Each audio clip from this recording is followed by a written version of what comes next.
नमस्कार दोस्तों, मैं जीसी जाखड़ आप सभी का इंडिया के टॉप ऑनलाइन प्लेटफॉर्म अनअकैडमी पे स्वागत करता हूं। मैं दोस्तों, इस समय पूरे देश पूरे प्रदेश में लॉकडाउन का दौर चल रहा है, जिस कारण प्रत्येक प्रतियोगी विद्यार्थी अपने अपने घरों में रुका हुआ है। अब घर में रहते हुए अपनी तैयारी को कैसे जारी रखे, उन्हें कोई मोटिवेशन या प्रेरणा की जरूरत पड़ती है। तो आज दोस्तों मैं उन्हीं प्रेरणा स्रोत में से एक से मुलाकात करवाने जा रहा हूं। दोस्तों, आरएस जैसी प्रशासनिक सेवा को पास करना आसान नहीं है। कुछ चुनिंदा लोग ही इस सफलता को हासिल कर पाते हैं और उन्हीं में एक प्रेरणास्पद जो हमारे सामने है मुलाकात करवाने जा रहा हूं मैं।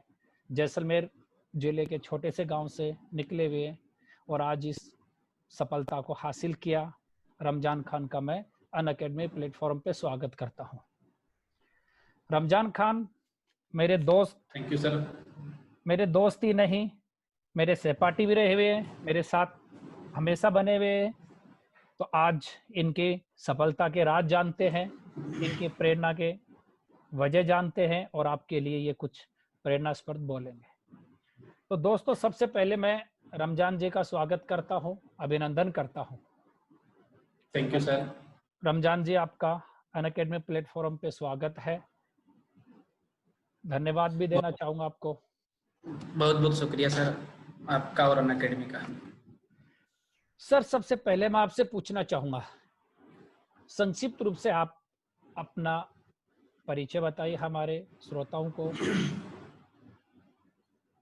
जैसा कि सर आपने बताया, मेरा नाम रमजान खान, मैं जैसलमेर जिले के एक छोटे से गांव किसान परिवार से ताल्लुक रखता हूं और आरएस 2016 में मेरा चयन हुआ और इसी भर्ती के तहत मुझे राजस्थान तहसीलदार सर्विस अलॉट हुई और वर्तमान में मैं जोधपुर जिले में पोस्टेड हूँ। और जिस तरीके सर आपने बताया कि आप जो कोरोना का दौर चल रहा है, इस कोरोना के दौर में लॉकडाउन चल रहा है, जिसे संपूर्ण विद्यार्थी वर्ग कॉम्पिटिटिव एग्जाम की तैयारी कर रहे थे, वो लोग कहीं न कहीं जो डे रेगुलर जो कोचिंग जा रहे थे वो कहीं न कहीं प्रभावित हुए हैं। उनके मन में ये निश्चित रूप से कहीं न कहीं एक भय और खौफ होगा कि क्या पता कब एग्जाम होगा और किस तरीके से हम तैयारी कर पाएंगे। हमारी क्लासेज जो रेगुलर चल रही थी वो डिस्टर्ब हो गई है। तो उस विद्यार्थियों के लिए अनअकैडमी ने जो प्लेटफॉर्म प्रदान किया है, भारत के सबसे बड़े नेटवर्क जो प्रत्येक एग्जाम की प्रत्येक टीचर के साथ एक बेहतरीन टीचर के साथ जो क्वालिटी दे रही है, उससे मैं बहुत बहुत शुक्रिया अदा करता हूँ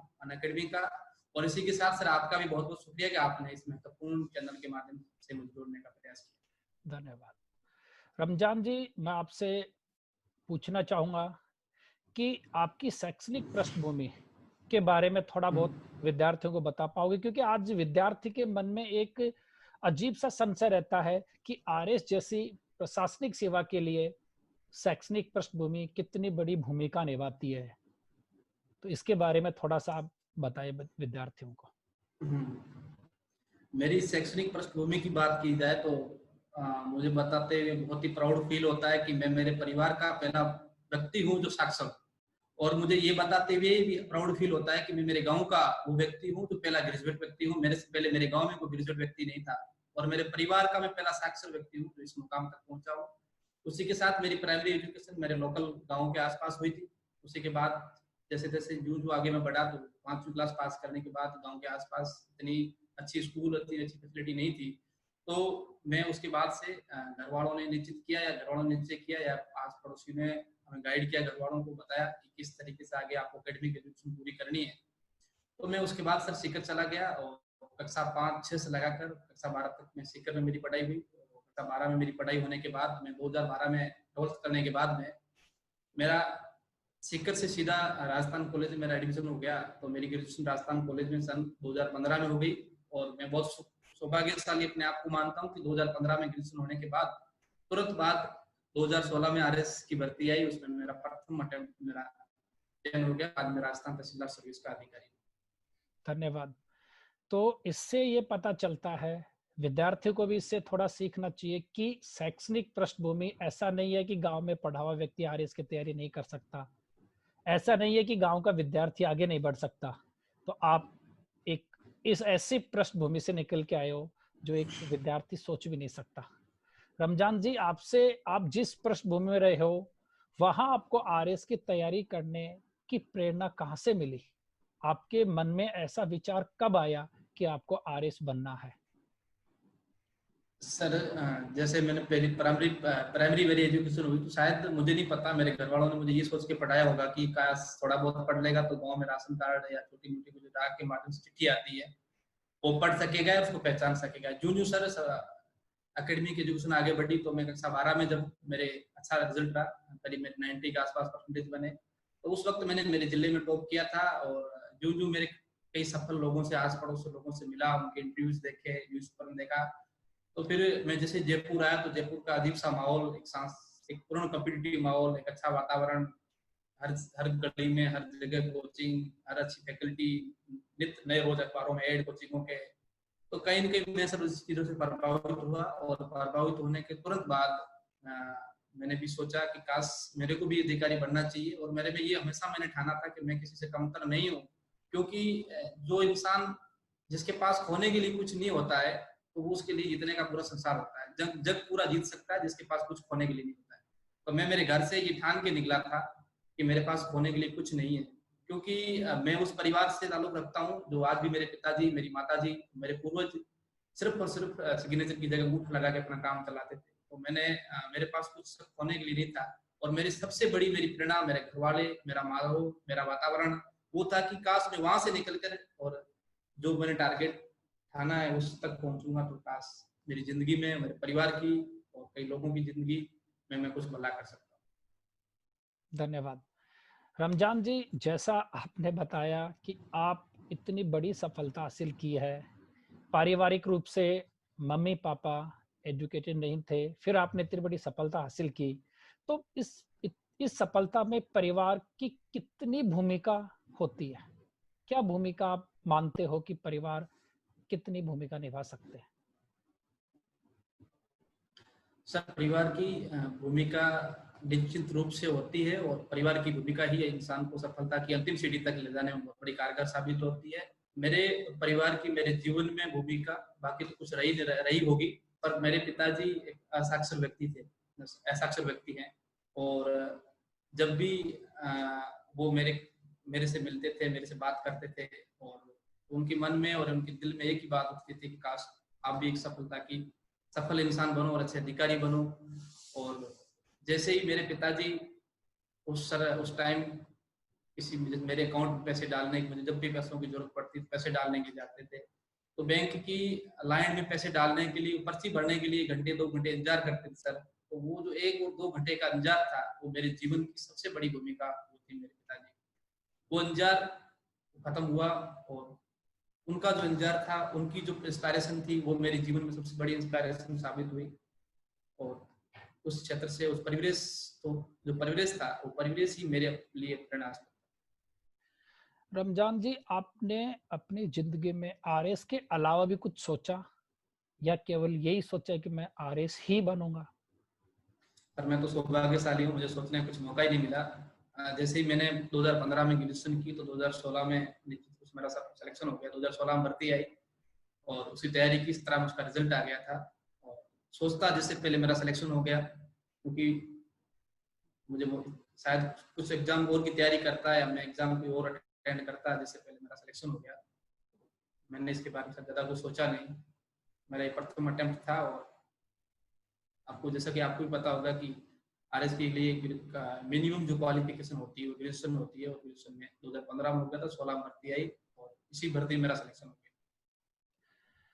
आप जो न्यू कमर विद्यार्थी हैं, बिगनर हैं, नए नए विद्यार्थी जो आरएस की तैयारी करना चाहते हैं, तो उनके लिए कहाँ से प्रारंभ करना, कि कब वो प्रारंभ करें तैयारी, ताकि वो इस अच्छी सफलता को प्राप्त कर सके?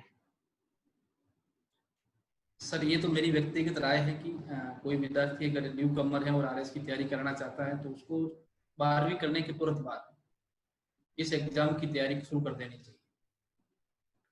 तो वैसे इंसान के जीवन में जब जगे तब सवेरा होता है, सुबह का भूला हुआ अगर शाम को घर लौटता है तो उसे भूला हुआ नहीं कहते हैं। जीवन में जब भी तैयारी की सोचे तो उस टाइम आरएस की तैयारी शुरू कर दे, लेकिन मैं व्यक्तिगत रूप से ये सलाह दूंगा कि जो विद्यार्थी सीनियर करते हैं, सीनियर करने के तुरंत बाद अगर आरएस की तैयारी शुरू करते हैं, जैसे कि मैंने किया था, मैंने मेरे व्यक्तिगत रूप से एक्सपीरियंस बता रहा हूँ, जैसे मैंने किया था, अगर उस तरीके से ये 12वीं के बाद तैयारी शुरू कर देते हैं सीनियर के बाद, तो उनकी जिंदगी में जो संघर्ष का टाइम होता है, संघर्ष का टाइम भी सीमित हो जाता है। और जो इधर उधर छोटे छोटे एग्जाम की तैयारी करते हैं, प्रिपरेशन करते हैं, पहले टीचर बनते हैं, फिर आरएस के एग्जाम देते हैं, फिर आरएस बनते हैं, लंबा संघर्ष जो होता है, उस संघर्ष की अवधि भी सीमित हो जाती है और सफलता जो होती है निश्चित भी हो जाती है, कम समय में सफलता मिल जाती है। तो वो व्यक्ति निश्चित रूप से, मेरी व्यक्तिगत रूप से मेरा मानना है कि सीनियर के बाद उसको तैयारी शुरू करना। तो आपकी राय में आरएस की तैयारी करने के लिए प्रॉपर 2 से 3 वर्ष पर्याप्त है? बिल्कुल सर, पर्याप्त है। 2 से 3 साल बहुत ज्यादा टाइम है। अगर 12वीं के बाद बच्चा अपने प्रॉपर एकेडमिक लाइफ के साथ साथ अगर अपना ध्येय और अपना एम अगर आरएस को बना लेता है, तो उसके लिए 2-3 साल पर्याप्त है। जो विद्यार्थी एकेडमिक सेशन में जिन बुक्स का अध्ययन करता है 11th में 12th में, वो बुक्स आरएस की तैयारी में कितना योगदान देती है? जो बुक्स विद्यार्थी अपने अध्ययन में अपनाता है, जैसे 11वीं 12वीं में एजुकेशन अपने स्कूलिंग कर रहा होता है, तो वो उन्हीं को अच्छी तरीके से पढ़ता रहे या फिर अलग से कुछ तैयारी आरएस के लिए करता रहे? नहीं सर, बात तो वही है, अगर जो 11वीं और 12वीं में जो विद्यार्थी पढ़ता है, चाहे राजस्थान बोर्ड की बुक्स हो चाहे एनसीईआरटी की बुक्स हो, परंतु सीनियर करने के बाद जैसे ही आरएस की ओर व्यक्ति तैयारी की ओर सोचता है या तैयारी करता है, तो उसकी अप्रोच चेंज हो जाती है। जो 11वीं और 12वीं तक वही विद्यार्थी उसी चैप्टर को, उसी बुक्स को जिस अप्रोच के साथ पढ़ रहा होता है, वो अप्रोच जब भी आरएस के बारे में कॉम्पिटिटिव अप्रोच जब आ जाती है, तो वो चेंज हो जाती है अप्रोच। मैटर वही होता है, परंतु जो पढ़ने का तरीका होता है, सीखने का तरीका होता है, राइटिंग स्किल जो होती है, और क्या पढ़ना चाहिए क्या नहीं पढ़ना चाहिए, कौन सी चीज सिलेबस में है कौन सी चीज सिलेबस में नहीं है, क्या छोड़ना चाहिए, ये चीजें जब वो सोचना और समझना शुरू कर देता है, तो बुक्स अप्रोच चेंज हो जाती है। बाकी बुक्स सेम ही होती है, जो 11वीं 12वीं में पढ़ता है वही बुक्स आगे भी वही पढ़नी, मैटर वही होता है, चीजें भी वही होती है। रमजान जी, आप हमारे विद्यार्थियों को ये बताइए कि जो आरएस का जो सबसे प्रारंभिक स्टेप होता है, प्रारंभिक स्टेज होती है, उसके लिए क्या रणनीति अपनाएं वो? सर, आरएस की प्रारंभिक स्टेज के लिए मेरा व्यक्तिगत रूप से मेरा मानना है कि वो जिस टाइम आरएस की तैयारी शुरू करता है, उस सबसे पहले उस विद्यार्थी को सिलेबस के बारे में पूर्ण जानकारी होती है। प्री और मेंस का सिलेबस निकाल के उसमें एक टॉपिक याद होना चाहिए कि मेरे सिलेबस में क्या टॉपिक है और क्या नहीं है। प्री में डिफरेंट सिलेबस क्या है, मेंस में डिफरेंट सिलेबस क्या है, और दोनों का सिलेबस कॉमन कौन सा सिलेबस है। उसके बाद से जिस एग्जाम की वो तैयारी कर रहा है, चाहे प्री की करे चाहे मेंस की करे, या इंटीग्रेटेड साथ तैयारी कर सकता है, तो उसके पहले उसको आरपीसी की साइट पे जाके उसको पेपर निकालने चाहिए। कुछ प्रीवियस ईयर में आरपीसी की अप्रोच क्या रही है, आरपीसी ने किस किस टॉपिक पर फोकस किया है, क्या क्या क्वेश्चन पूछे गए, क्वेश्चन की अप्रोच फैक्चुअल है, एनालिटिकल अप्रोच है, या फिर किस किस तरीके की अप्रोच चेंज होती है। जैसे 3 एग्जाम जो हुए न्यू पैटर्न के आधार पर सर, उन अगर तीनों पेपरों का विद्यार्थी एनालिसिस करेगा, तो उसको 3 चीजें निकल के आएगी कि पेपर का पहले जो पेपर हुआ था 2013 आरएसपी का, उसका लेवल क्या था, उसका स्टैंडर्ड क्या था, उस क्वेश्चन पूछने की अप्रोच क्या थी, किस किस तरीके के क्वेश्चन पूछे गए थे, या कैसे कैसे क्वेश्चन पूछे गए थे, या कौन से टॉपिक पर अधिक फोकस किया गया था। अगर उसके बाद 2016 पे आएगा, तो उसको नई चीज निकल के आएगी कि पेपर में फैक्चुअल पोर्शन कितना पूछा जाता है, कितना एनालिटिकल पोर्शन पूछा जाता है। उसके बाद अगर 2018 आरएस की बात आएगी, 2018 की तैयारी करेगा, तो उसमें नई चीज और निकल के आएगी कि फैक्चुअल के साथ साथ एनालिटिकल अप्रोच कितनी कारगर साबित होती है और किस तरीके से हमें तैयारी करनी चाहिए, कौन से पोर्शन को कितना ज्यादा पूछा जाए। ये सबसे पहले विद्यार्थी के लिए फाउंडेशन होता है। ये चीज जिस दिन समझनी शुरू कर दी, उसके लिए उसका संघर्ष का टाइम भी कम हो जाएगा, और सफलता की जो प्राप्त करने की क्षमता होगी वो भी उसकी बढ़ जाएगी।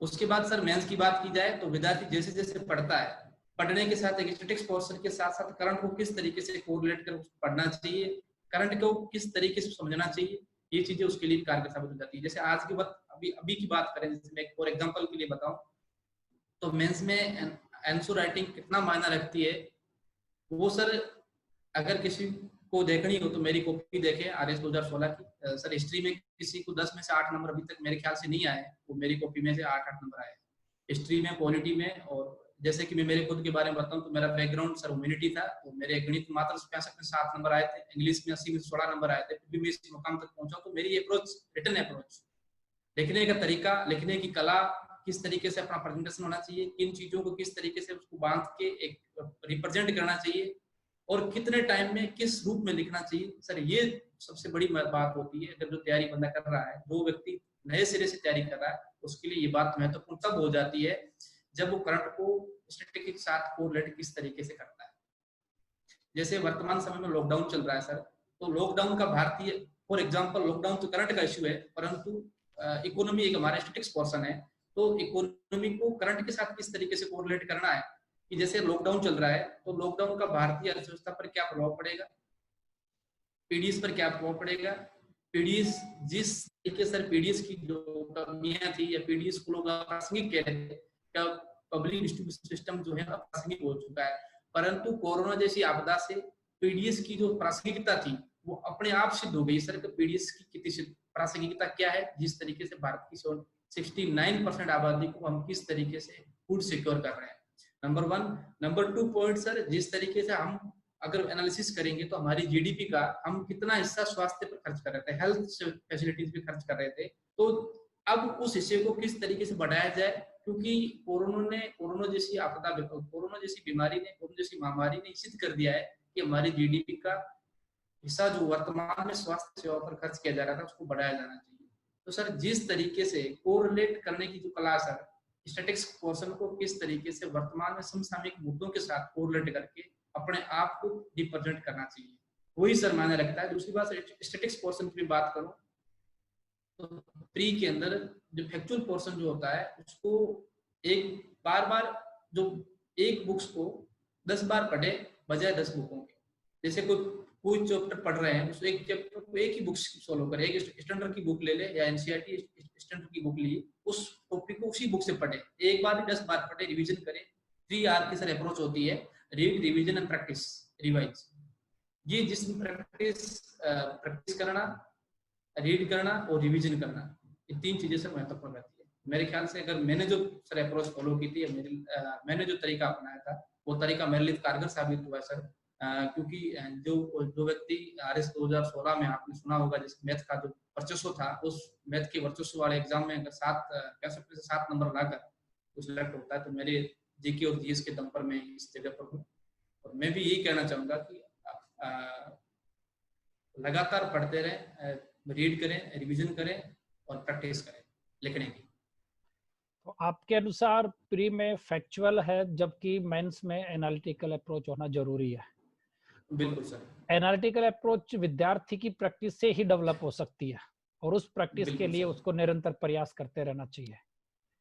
बिल्कुल। साथ ही रमजान जी, मैं आपसे ये भी पूछना चाहूंगा कि जो RS प्री के लिए आप अगर बुक से सजेस्ट करें तो कौन कौन सी बुक से विद्यार्थी प्रीफर करे ताकि उसको कम समय में ज्यादा आउटपुट मिल सके? प्री को सर हम 3 भागों में बांटेंगे। एक तो स्टैटिक्स पोर्शन, जिसको हम ट्रेडिशनल पोर्शन कहा जाता है, जिसमें हिस्ट्री, इकोनॉमी, पॉलिटी और ज्योग्राफी है, राजस्थान।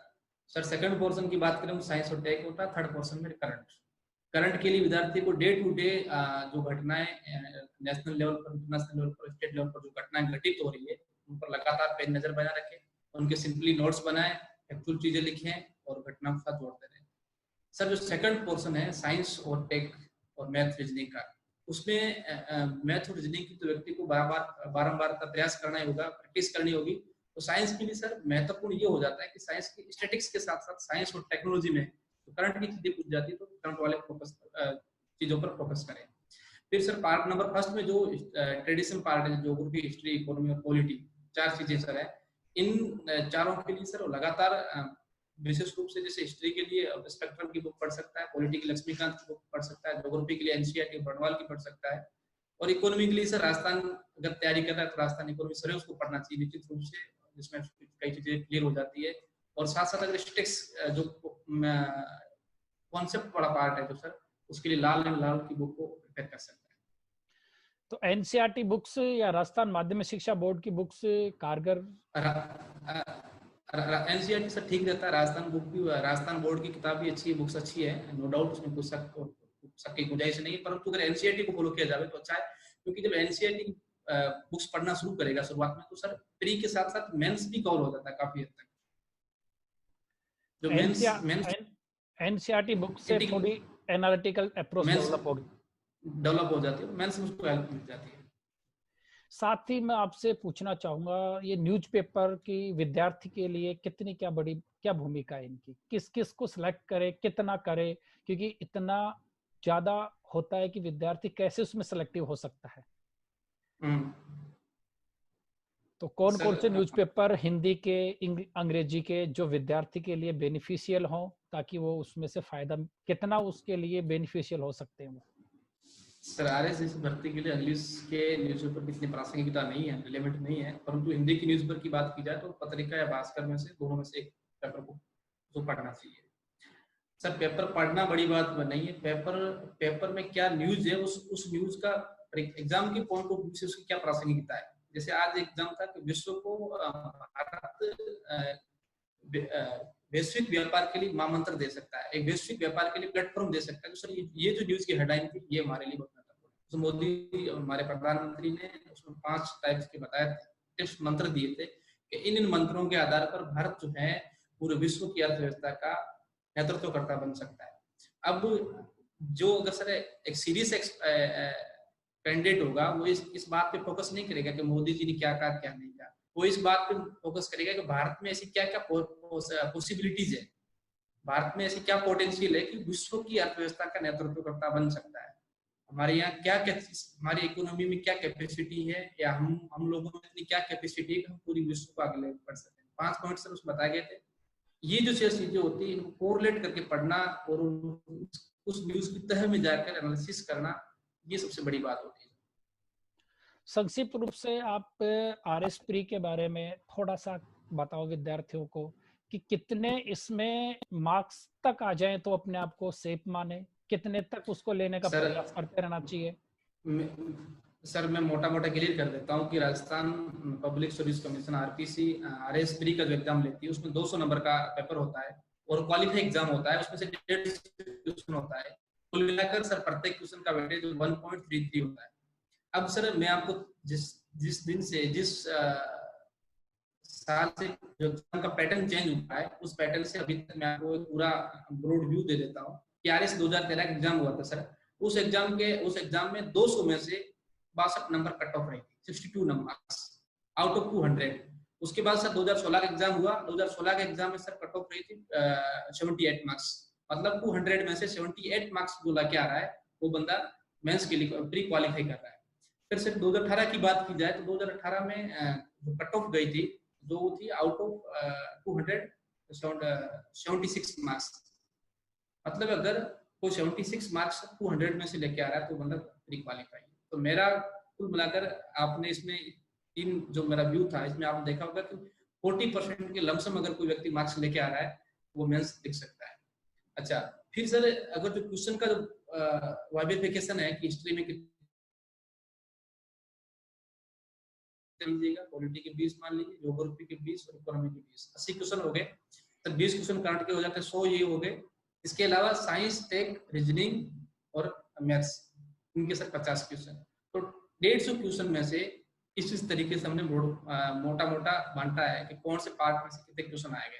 इनमें जो हम टॉप प्रायोरिटी पे रखना है प्री के लिए, टॉप प्रायोरिटी में राजस्थान जीके को रखेंगे, राजस्थान की सामान्य जानकारी को रखेंगे, राजस्थान के बाद हम टॉप प्रायोरिटी पे रखेंगे रीजनिंग और मैथ्स को रखेंगे, फिर सर हम करंट को रखेंगे। अगर हम इन चीजों को टॉप प्रायोरिटी पे रखकर अगर प्री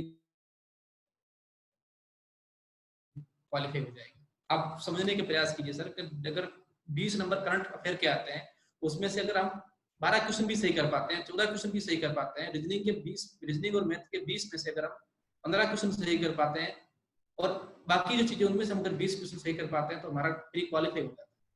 तो हमारी जो प्री की जो प्रायोरिटी होगी सब्जेक्ट की, कौन कौन से पार्ट में से जो फ्रूटफुल कौन सा पार्ट है, रीजनिंग फ्रूटफुल पार्ट है हमारे लिए, मैथ फ्रूटफुल पार्ट है, करंट अफेयर फ्रूटफुल पार्ट है, और साइंस टेक भी फ्रूटफुल पार्ट है। इसके अलावा जो राजस्थान की सामान्य जानकारी है, ज्योग्राफी है, हिस्ट्री, इकोनॉमी, पॉलिटी, ये तो हम पढ़ते ही आ रहे हैं, ये हमारा ट्रेडिशनल सब्जेक्ट हो गए, मेंस में भी है, प्री में भी है। इनको तो हम अलग रख के तैयारी करनी प्री में, और इन बाकी जो पार्ट्स मैंने बताया पहले, उनको हम अलग रख के तैयारी करें, तो हमारे जो ग्राफ होगा नंबर का, वो ग्राफ अपने आप ऑटोमेटिकली बढ़ जाएगा सर। तो इसमें हम ये देखते हैं कि प्री एग्जाम की तैयारी करते समय बच्चे को ये ध्यान रखना चाहिए कि हमें क्वालिफाई करना है, ज्यादा स्कोर लेने के। तो प्री की जो तैयारी की है विद्यार्थी, क्या उसको मेंस में फायदा मिलता है उसका? बिल्कुल मिलता है सर। तो मेंस के जो क्या रणनीति हो, मेंस में कितने पेपर होते हैं, हमारे विद्यार्थियों को थोड़ा सा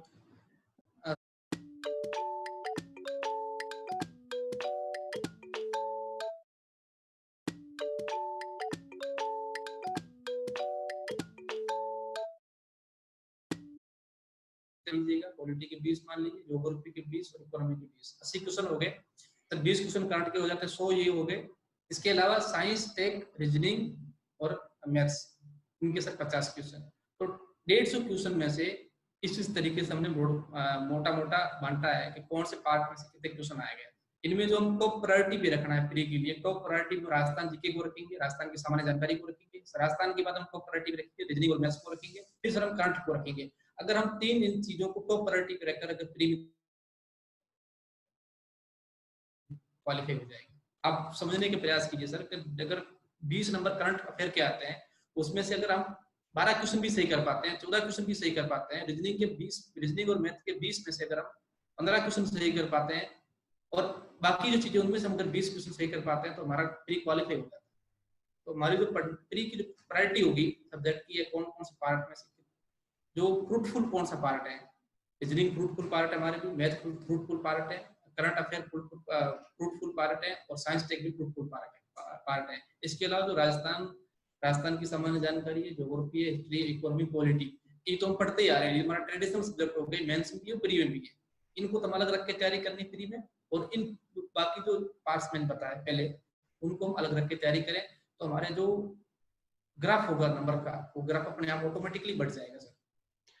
तो इसमें हम ये देखते हैं कि प्री एग्जाम की तैयारी करते समय बच्चे को ये ध्यान रखना चाहिए कि हमें क्वालिफाई करना है, ज्यादा स्कोर लेने के। तो प्री की जो तैयारी की है विद्यार्थी, क्या उसको मेंस में फायदा मिलता है उसका? बिल्कुल मिलता है सर। तो मेंस के जो क्या रणनीति हो, मेंस में कितने पेपर होते हैं, हमारे विद्यार्थियों को थोड़ा सा अगर संक्षिप्त रूप से। जैसा कि आपने पूछा कि प्री में जो उसने तैयारी की उसको मेंस में लाभ मिलता है कि नहीं मिलता है, सर मेरा एक बात क्लियर करूंगा। जो हम विश्लेषण करते हैं, विश्लेषण हमेशा तथ्यों का होता है सर। प्री में जैसे हमने माना कि प्री में हमने 80% हमारी अप्रोच फैक्चुअल थी, अगर वो फैक्ट हमें याद है तो उन फैक्ट का हम मेंस में विश्लेषण करते हैं।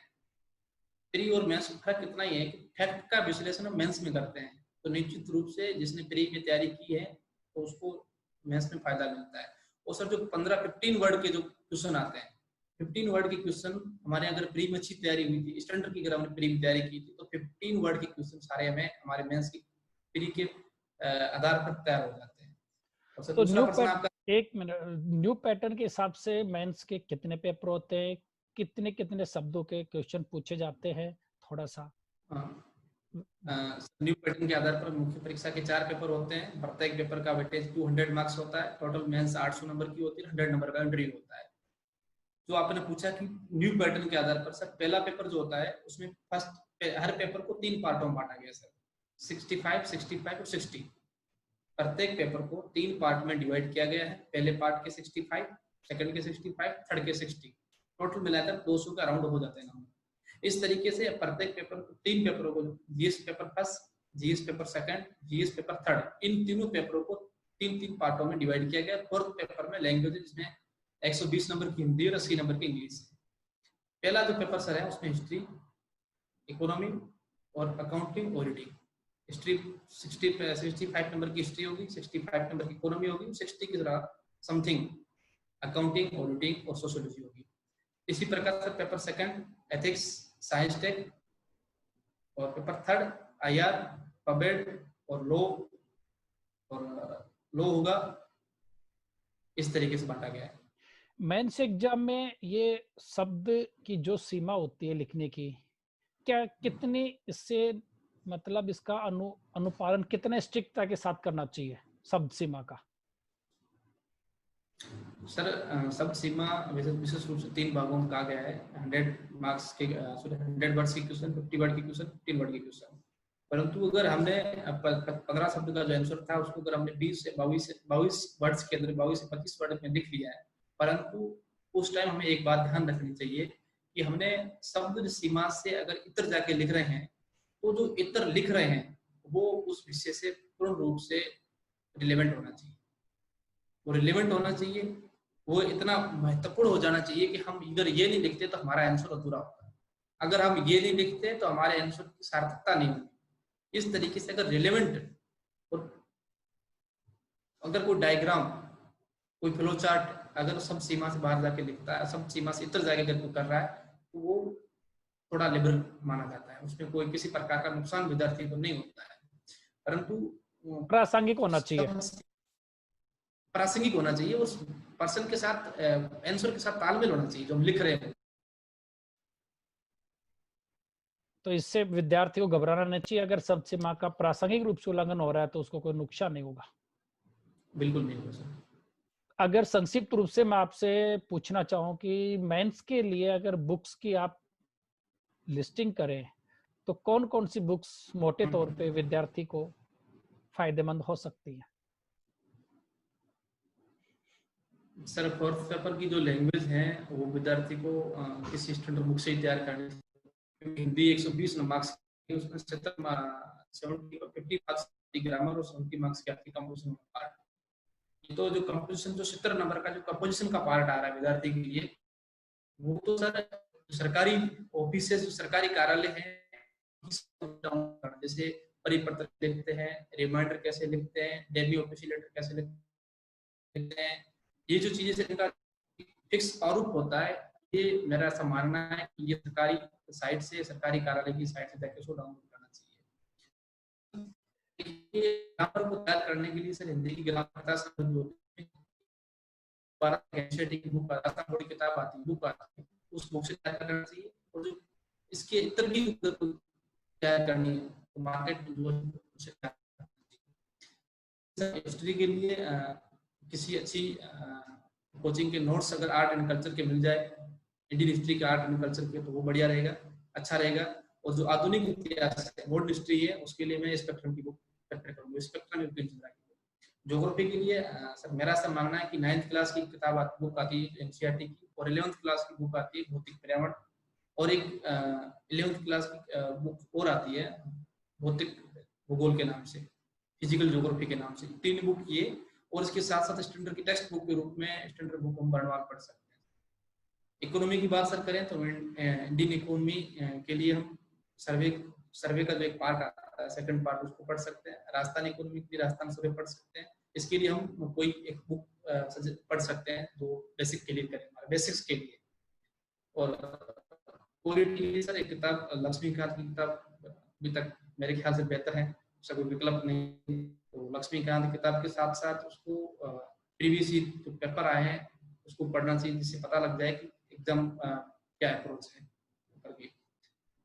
इसके अलावा सर जो छोटे छोटे पार्ट है, सोशियोलॉजी है, लॉ है, अकाउंटिंग है, ऑडिटिंग है, इनके लिए मेरे ख्याल से किसी कोचिंग के एक ऑथेंटिक नोट्स प्लस इनके लिए किसी पब्लिकेशन की बुक्स अगर वो पढ़ ले तो सफिशिएंट है, मोर देन एनफ।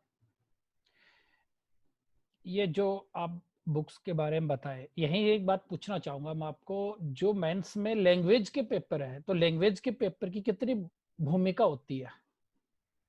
बहुत बड़ी भूमिका होती है सर।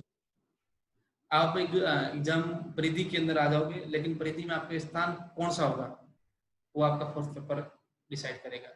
माना कि सर्किल है, आप सर्किल के अंदर तो आ गए हो, अब सर्किल में आपका स्थान कौन सा होगा ये निर्धारित फोर्थ करेगा। क्योंकि ये मैं बहुत हो गया, मुझे इंग्लिश में 80 में 16 नंबर है। अगर आपका पेपर मजबूत नहीं है तो आप अंदर तो आ जाओगे, इसमें कोई शक और शक की गुंजाइश नहीं है, परंतु उस सर्किल के अंदर आपका स्थान कौन सा होगा ये अनस्टेबल होगा। फर्स्ट पेपर की निश्चित रूप से भूमिका बहुत बड़ी होती है सर रैंकिंग में।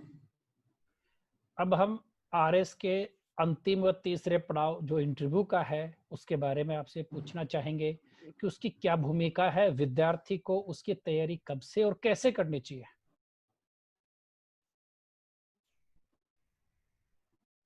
सर जो आपने बात की भूमिका बहुत बड़ी भूमिका होती है सर। व्यक्ति के जो अंतिम रिजल्ट होता है उसको इंटरव्यू निश्चित रूप से प्रभावित करता है।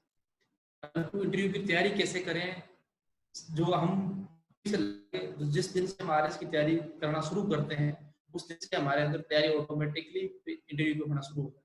हम अपने आप को जिस दिन एक अवसर के रूप में डेवलप करना शुरू कर देते हैं उस दिन से इंटरव्यू की तैयारी शुरू हो जाती है। परंतु एक मौका होता है, निश्चित समय होता है, उस समय के अंदर हमें खुद को रिप्रेजेंट करना होता है कि हम जिस एग्जाम की तैयारी कर रहे हैं उस क्षेत्र में जाने के लिए काबिल है कि नहीं है, उसमें जाने लायक है कि नहीं है, क्या हमारा व्यक्तित्व उसके लायक है कि नहीं है, क्या हमारी लायक है कि नहीं है, हमारी माइंडसेट क्या है, हमारी पॉजिटिविटी क्या है, हमारी नेगेटिविटी क्या है, किस क्षेत्र में क्या कर सकते हैं, हमारे है। इन चीजों को काटने के लिए टाइम के अंदर आपको सिचुएशंस के अंदर आप प्रॉब्लम को सॉल्व कर सकते हो। आप प्रॉब्लम सॉल्विंग एजेंसी के पार्ट बनने जा रहे हो, तो इन चीजों के बारे में आपसे क्वेश्चन पूछा था। आपकी हॉबी क्या है, आपका परिवेश क्या है, आप इस एग्जाम की तैयारी क्यों करना चाहते हो, क्या लगा आपको इस एग्जाम की तैयारी, क्या आपका विशेष रुचि है, ये चीजें सब मेरा वैसे मानना है कि तैयारी शुरू हो जाती है। लेकिन एक अपने आप को सेफ देना होता है, सेफ तो कभी भी दिया जा सकता है, मेंस के बाद भी दिया जा सकता है, तो बड़ा इश्यू नहीं है। आरएस के जो 3 पड़ाव हैं, इनमें सबसे महत्वपूर्ण पड़ाव मेंस होगा या इंटरव्यू होगा? दोनों में अगर आप मानो तो कौन सा सबसे महत्वपूर्ण पड़ाव है जो विद्यार्थी को सफलता में सबसे बड़ी भूमिका निभाता है? आरएस के एस्पायरेंट के लिए मेरा ऐसा मानना है कि सबसे जो महत्वपूर्ण पड़ाव होता है मेंस एग्जाम होता है। मेंस एग्जाम ही उसके निर्धारित करता है कि वो व्यक्ति एग्जाम क्रैक कर पाएगा क्या नहीं कर पाएगा। ऐसा मानना है कि ऐसा नहीं कि प्री को इग्नोर करें, हम इग्नोर होना चाहिए, फोकस मेंस पे होना चाहिए, मेंस की तैयारी पे होना चाहिए और मेंस रणनीति पे होना चाहिए, जिससे हम आगे निखार सके अपने आप को। रमजान जी, आपका दौर जब आपने तैयारी की उस समय अनअकैडमी जैसा कोई ऑनलाइन प्लेटफॉर्म नहीं था। आज आप आरएस बनने के बाद ये डिजिटल इंडिया का युग है, इस दौर में आप अनअकैडमी का जो ऑनलाइन प्लेटफॉर्म है इसको विद्यार्थियों के लिए कितना प्रासंगिक मानते हो आप? सर जिस टाइम मैं तैयारी कर रहा था तो लंबा टाइम नहीं हुआ, इस तरह की बात है ये, तो उस टाइम अनअकैडमी चैनल प्लेटफॉर्म इतना इस रूप में नहीं था जिस रूप में आज मैं देख रहा हूँ या आप देख रहे हो। सर एक ऑनलाइन एजुकेशन की जो प्रासंगिकता है वो आज सिद्ध हो गई है। दुनिया अपने घरों में कैद हो चुकी, तो उस रूप में एक ऑनलाइन जो एजुकेशन है, ऑनलाइन प्लेटफॉर्म में ऑनलाइन चैनल की जो प्रासंगिकता उसे सिद्ध हो चुकी। परंतु सर एक विशेष प्लेटफॉर्म पर इतने बेहतरीन एजुकेटर टीचरों को एक बेहतरीन फैकल्टी का संगम होता है और विद्यार्थी को एक साथ एक समय में बेहतरीन चीजें मिल जाती है, बेहतरीन नोट्स मिल जाते हैं, बेहतरीन गाइडलाइन मिल जाती है। तो मेरा ऐसा मानना है कि आज युग में जो ऑफलाइन एजुकेशन जो टॉप की जो स्ट्रेटेजी थी क्लास में, उससे कहीं ज्यादा प्रासंगिक ऑनलाइन एजुकेशन हो चुकी है। क्योंकि विद्यार्थी दूर दराज क्षेत्रों में बैठा हुआ, गाँव में बैठा हुआ, कहीं पर बैठा हुआ किसी वक्त किसी भी चीज को यहाँ से सीख सकता है, पढ़ सकता है, समझ सकता है। तो ऑनलाइन अकेडमी जो है, ऑनलाइन एजुकेशन है, उसकी प्रासंगिकता लगातार बढ़ती जा रही है और आगे बनी रहेगी। अंत में आप जो विद्यार्थी हमसे जुड़े हुए हैं उन्हें क्या बोलना चाहोगे आप? उनकी तैयारी में निरंतरता बनी रहे, प्रेरणा उनमें हमेशा बनी रहे, तो ऐसा आप क्या उनको सुझाव देंगे? मेरा सुझाव ये है कि उनके उन्नत और उज्जवल भविष्य की मैं शुभकामनाएं करता हूं और उनके लिए दुआएं करता हूं कि वो जिस लक्ष्य के साथ, जो लक्ष्य उन्होंने ठाना है, जिन वो माँ बाप की उम्मीदों और माँ बाप की आशाओं को रिप्रेजेंट कर रहे हैं, उम्मीदें और आशाओं पे खरा उतरे, लगातार मेहनत करते रहे। ये जीवन है, ये जीवन एक समुद्र की तरह होता है, इसमें तैराक बन के अगर रहोगे तो तैर के निकल जाओगे। अगर अपने आप को बोझ, निठला और अपने आप को अगर डिप्रेशन और टेंशन में रहोगे तो उसी जगह रह के वहीं डूब के खत्म हो जाओगे। जीवन है, जीवन की सार्थकता सिद्ध कीजिएगा और आप, मेरी उम्मीदें और मेरी दुआएं आपके साथ है। ऐसी आशा और ऐसी शुभकामनाएं आपके मेरे साथ बनी रही। धन्यवाद रमजान जी, आपने अपना अमूल्य समय दिया, विद्यार्थियों को प्रेरणा दी ताकि इस लॉकडाउन के दौर में वो अपने आप को पढ़ाई के साथ जोड़े रखे। और इसी कड़ी में अब कल हम एक और ही आपके जैसे एक नए सितारे से मिलेंगे। धन्यवाद। इसी आशा के साथ सर गुड नाइट, और पुनः मैं अनअकैडमी चैनल का बहुत बहुत धन्यवाद, शुक्रिया ज्ञापित करता हूँ कि आपका भी कि इतने विद्यार्थियों से मुझे रूबरू होने का मौका दिया, और इसी आशा और उम्मीद के साथ जय हिंद जय भारत। जय हिंद जय भारत सर।